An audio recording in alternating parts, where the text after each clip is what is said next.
شروع اللہ کا نام لے کر جو بڑا مہربان نہایت رحم والا ہے۔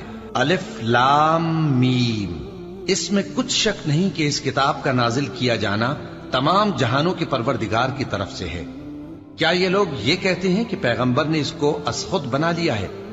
نہیں، بلکہ وہ تمہارے پروردگار کی طرف سے برحق ہے، تاکہ تم ان لوگوں کو ہدایت کرو جن کے پاس تم سے پہلے کوئی ہدایت کرنے والا نہیں آیا، تاکہ یہ رستے پر چلے۔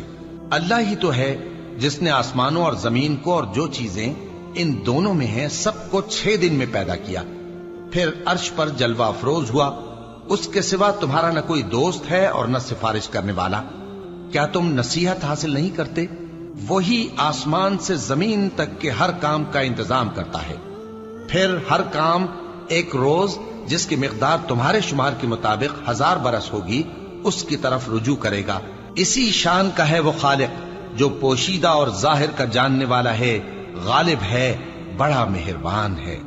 وہی جس نے ہر چیز کو بہت اچھی طرح بنایا، یعنی اس کو پیدا کیا اور انسان کی پیدائش کو مٹی سے شروع کیا، پھر اس کی نسل ایک قسم کے خلاصے سے یعنی حقیر پانی سے بنائی، پھر اس کو درست کیا، پھر اس میں اپنی طرف سے روح پھونکی اور تمہارے کان اور آنکھیں اور دل بنائے، مگر تم بہت کم شکر کرتے ہو۔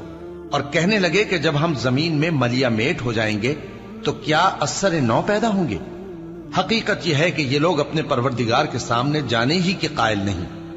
کہہ دو کہ موت کا فرشتہ جو تم پر مقرر کیا گیا ہے تمہاری روحیں قبض کر لیتا ہے، پھر تم اپنے پروردگار کی طرف لوٹائے جاؤ گے، اور تم تعجب کرو جب دیکھو کہ گناہگار اپنے پروردگار کے سامنے سر جھکائے ہوں گے اور کہیں گے کہ اے ہمارے پروردگار، ہم نے دیکھ لیا اور سن لیا، تو ہم کو دنیا میں واپس بھیج دے کہ نیک عمل کریں، بے شک ہم یقین کرنے والے ہیں۔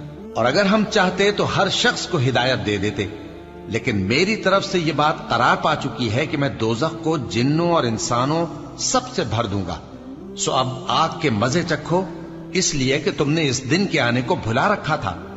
آج ہم نے بھی تمہیں بھلا دیا ہے، اور جو کام تم کرتے تھے ان کی سزا میں ہمیشہ کے عذاب کے مزے چکتے رہو۔ ہماری آیتوں پر تو وہی لوگ ایمان لاتے ہیں کہ جب ان کو ان کے ذریعے نصیحت کی جاتی ہے تو سجدے میں گر پڑتے اور اپنے پروردگار کی تعریف کے ساتھ تسبیح کرتے ہیں اور غرور نہیں کرتے۔ ان کے پہلو بچھونوں سے الگ رہتے ہیں، اس حال میں کہ وہ اپنے پروردگار کو خوف اور امید سے پکارتے اور جو کچھ ہم نے ان کو دیا ہے اس میں سے خرچ کرتے ہیں۔ سو کوئی شخص نہیں جانتا کہ ان کے لیے کیسی آنکھوں کی ٹھنڈک چھپا کر رکھی گئی ہے، یہ ان اعمال کا صلہ ہے جو وہ کرتے تھے۔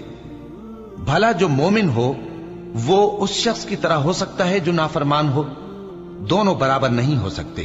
جو لوگ ایمان لائے اور نیک عمل کرتے رہے ان کے رہنے کے لیے باغ ہے، یہ مہمانی ان کاموں کی جزا ہے جو وہ کرتے تھے، اور جنہوں نے نافرمانی کی ان کے رہنے کے لیے دوزخ ہے، جب چاہیں گے کہ اس میں سے نکل جائیں تو اس میں لوٹا دیے جائیں گے، اور ان سے کہا جائے گا کہ جس دوزخ کے عذاب کو تم جھوٹ سمجھتے تھے اس کے مزے چکھو، اور ہم ان کو قیامت کے بڑے عذاب سے پہلے دنیا کے عذاب کا بھی مزہ چکھائیں گے، شاید وہ ہماری طرف لوٹ آئیں۔ اور اس شخص سے بڑھ کر ظالم کون جس کو اس کے پروردگار کی آیتوں سے نصیحت کی جائے تو وہ ان سے منہ پھیر لے۔